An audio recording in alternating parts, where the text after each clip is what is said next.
একটু আম মাখা করব, আম মাখা খাবো। এই যে গাছের টাটকা একদম ফ্রেশ আম, এটাকে পারবো। এই যে সিট লাগতেছে, এটাকে পেড়ে সুন্দর মতো মাখাবো, মাখাই খাবো। দেখতে থাকুন। এই যে কষ top top top top top কষ পড়তেছে। এই যে এই গাছটায় অনেক সুন্দর সুন্দর টাটকা ফ্রেশ মরিচ হয়েছে, ঝাল হয়েছে। এটা দিয়ে আমি আম মাখাবো। ভালোই ধরছে মোটামুটি, ভিতর দিয়ে দেখা যাচ্ছে।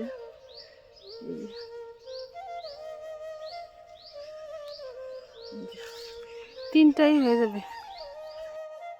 এই যে সেই আমটা এখন বটিতে কাটবো।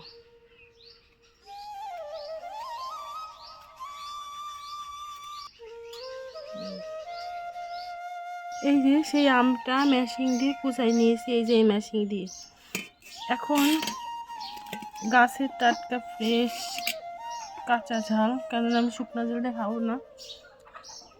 একটু পেটের যদি জলে, এমনিতে আমার পেটে একটু সমস্যা হয়েছে, হালকা একটু চিনি আর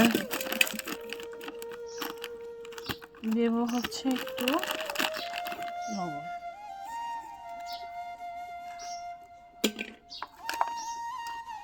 মরিচটাকে প্রথমে এইভাবে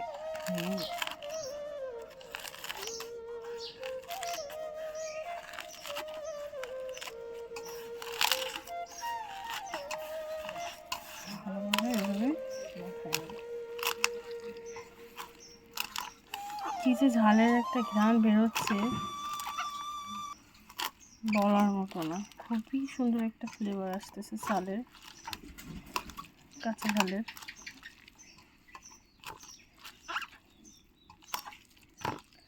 একটু টক টক মিষ্টি মিষ্টি লাগবে, একটু ঝাল ঝাল লাগবে। এর ভিতর দিয়েছি চিনি অ্যাড করছি, এই জন্য